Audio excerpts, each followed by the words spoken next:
देशाची शान आहे. हा तिरंगा नेहमी राहू दे उंचा, जोपर्यंत तुझा जीव आहे, जोपर्यंत तुझा जीव आहे. नमस्कार मित्रांनो, माझे नाव उन्नती नितीन गव्हाणे. मी वर्ग 4थीत शिकते. आज मी तुम्हाला प्रजासत्ताक दिनानिमित्त 2 शब्द सांगणार आहे. देशासाठी आपल्या जीवनाची बाजी लावणाऱ्या थोर महापुरुषांना प्रथमच वंदन करते व माझ्या भाषणास सुरुवात करते.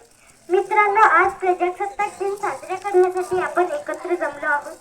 26 जानेवारी 1948 रोजी आपल्या देशाने राज्यघटना स्वीकारली. डॉक्टर बाबासाहेब आंबेडकरांनी ही राज्यघटना तयार केली. खरंच आजचा दिवस सोन्याचा दिवस म्हणावे असे वाटते.